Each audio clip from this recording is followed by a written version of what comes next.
সুপ্রিয় দর্শক, আজকে আমি মাছের একটা রেসিপি করে দেখাবো। মাছ আমাদের সবারই পছন্দের খাবার। আজকে আমি কয়েকটি মাছের মাথা, মাছের লেজ এবং মাছের বডি পার্ট দিয়ে একটা সুন্দর একটা রান্না করে দেখাবো অত্যন্ত সহজ উপায়ে। আপনারা হয়তো অনেকেই মাছের এই রান্নাটি করে থাকেন, কিন্তু আমি যে উপায়ে রান্না করে দেখাবো সেটা অত্যন্ত ইজি এবং খেতে ভীষণ সুস্বাদু হবে। চলুন তৈরি করি। প্রথমে একটি বড় হাঁড়িতে 3/4 কাপ সয়াবিন তেল নিয়ে নিয়েছি। 1/4 কাপ আমি পেঁয়াজ কুচি নিয়ে নিয়েছি। আমি এটি নেড়েচেড়ে একটু ভেজে নিচ্ছি। সামান্য লবণ দিয়ে দিলাম, তাতে করে পেঁয়াজটা দ্রুত সফট হয়ে যাবে এবং ভাজা হয়ে যাবে। ভালো করে নেড়েচেড়ে ভেজে নিব।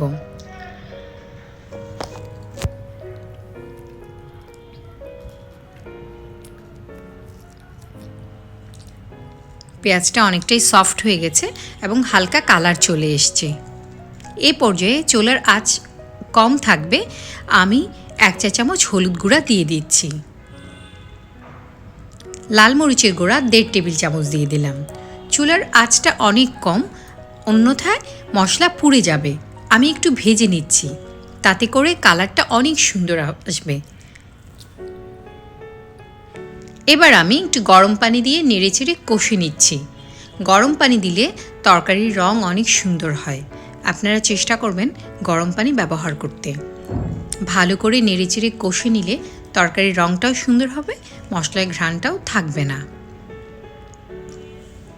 আমি একসঙ্গে পানি না ঢেলে দিয়ে অল্প অল্প করে 2-1 বার ঢেলে দিয়েছি। এবার আমি মাছের পিসগুলো দিয়ে দিচ্ছি। চুলার আঁচটা একটু কমিয়ে দিয়েছি, নয়তো মশলা পুড়ে যাবে। আমি মাছগুলো একটু বিছিয়ে দিচ্ছি এবং কোনো প্রকার পানি ব্যবহার করব না।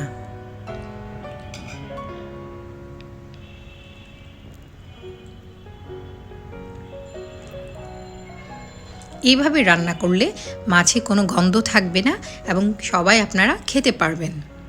অনেকে মাছে গন্ধের জন্য মাছ খেতে পারেন না, বিশেষ করে মাছের মাথা। আমি যেভাবে রান্না করব এভাবে রান্না করলে কোনো প্রকার মাছের স্মেল থাকবে না। সামান্য আঁচ বাড়িয়ে দিয়ে মাছগুলো একটু ভেজে নিচ্ছি। এবার আমি মাছ এবং মাছের মাথাগুলো উল্টে দিচ্ছি।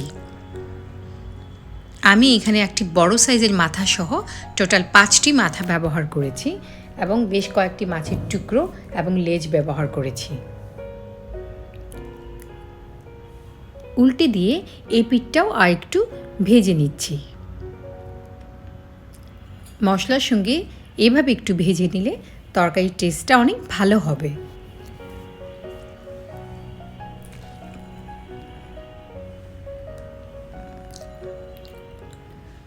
আমি এখনও ঢাকনা দিয়ে ঢাকিনি, একটু নেড়ে চেড়ে দিচ্ছি, তাতে করে সমানভাবে মশলাটা ছড়িয়ে যাবে।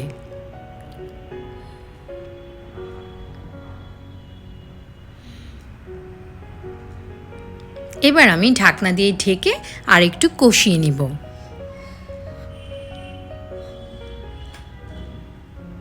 চুলার আঁচটা অবশ্যই মাঝারি রাখবেন, তাতে করে পুড়ে যাওয়ার কোনো সম্ভাবনা থাকবে না।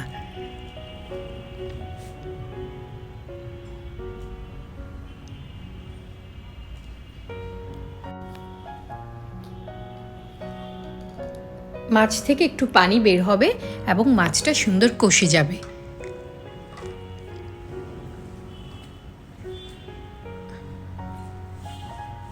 ঢাকনা খুলে নিয়ে আমি একটু নেড়ে দিচ্ছি।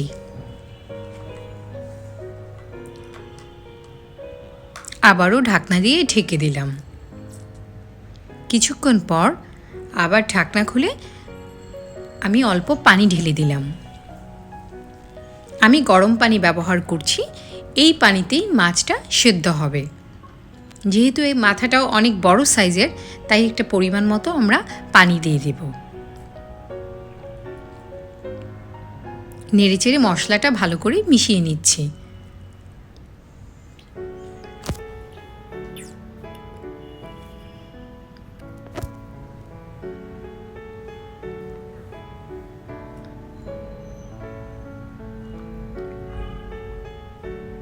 ঝোলটা কতটা দিয়েছি আপনারা দেখে নিশ্চয়ই বুঝতে পারছেন।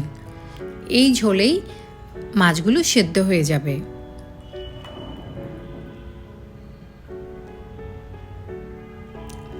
ঢাকনা দিয়ে ঢেকে আমি সেদ্ধ করে নেব।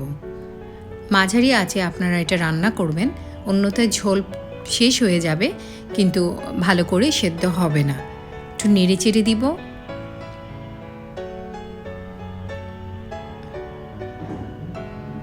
আমি এখনও উল্টে দিব না, শুধু একটু নাড়িয়ে দিচ্ছি।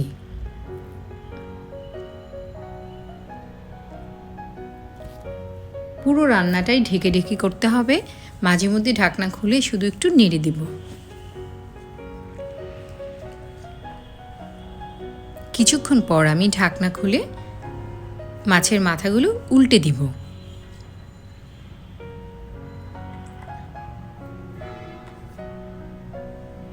এই পর্যায়ে সাবধানে উল্টাবেন যেন ভেঙে না যায়।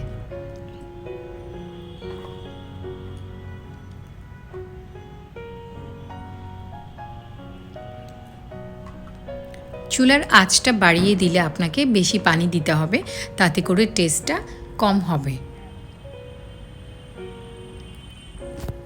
আমি এই রান্নায় কিছু লেবু পাতা ইউজ করব। আপনাদের কাছে আরও কিছু লেবু পাতা থাকলে আপনারা সেটা দিতে পারেন। এই পাতার ফ্লেভার মাছের তরকারিটাকে অনেক স্বাদ করবে। আমি পরিমাণ মতো আরেকটু লবণ দিয়ে দিলাম।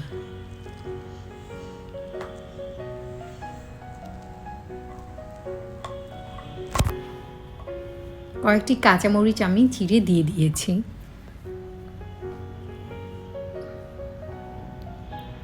কাঁচামরিচগুলো একটু ডুবিয়ে ডুবিয়ে দিয়ে আবারও আমি ঢাকনা দিয়ে ঢেকে রান্না করব।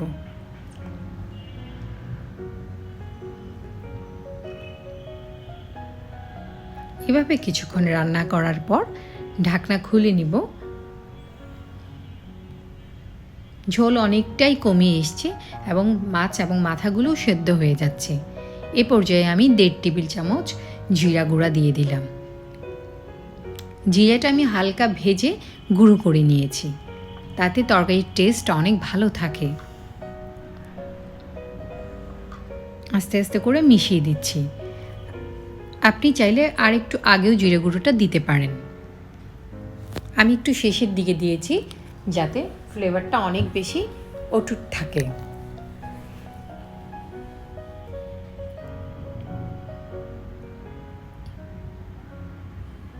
আবারও আমি মাছের মাথাগুলো উল্টে দিচ্ছি।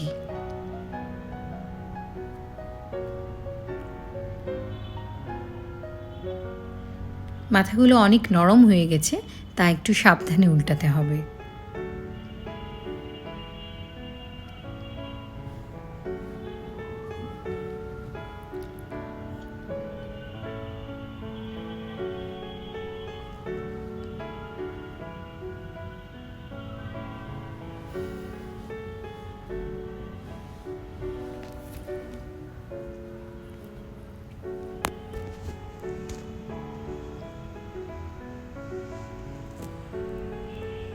আবারও নেড়ে চেড়ে আমি ঢাকনা দিয়ে ঢেকে দিব।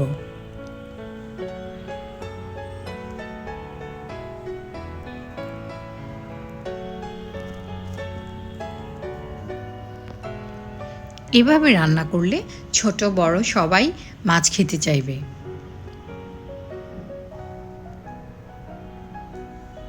কিছুক্ষণ জাল করার পর আমি আবারও ঢাকনা খুলে নিব। দেখতেই পাচ্ছেন ঝোল অনেকটাই টেনে আসছে এবং একটু একটু করে তেল ভেসে যাচ্ছে।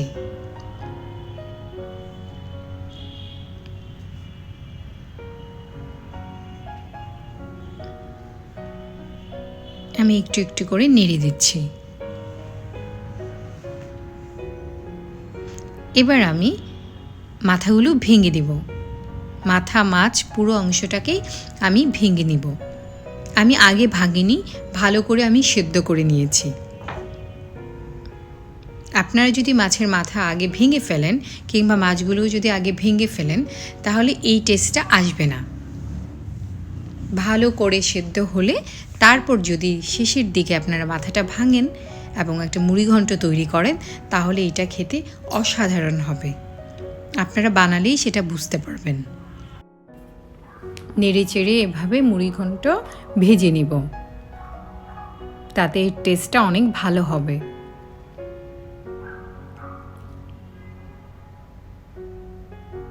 দেখেই বুঝতে পাচ্ছেন এটা কতটা টেস্টি হবে। এবার আমি কয়েকটি কাঁচামরিচ দিয়ে দিচ্ছি, এটা জাস্ট সুঘ্রাণের জন্য।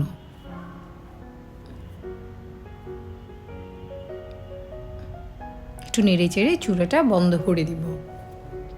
আমার রান্নাটা হয়ে গেছে, এবার আমি সার্ভ করছি।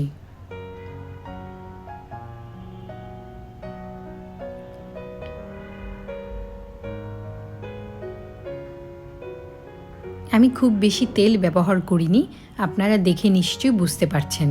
এটা অত্যন্ত স্বাস্থ্যসম্মত এবং সুস্বাদু একটি খাবার।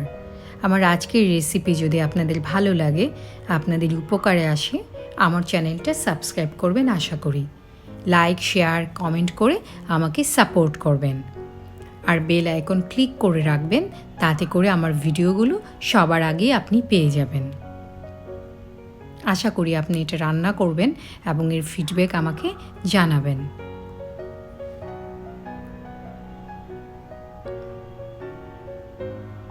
এটা খেতে অসাধারণ হয়েছে। আবার দেখা হবে। রান্না হোক আয়ের মাধ্যম। আল্লাহ হাফেজ।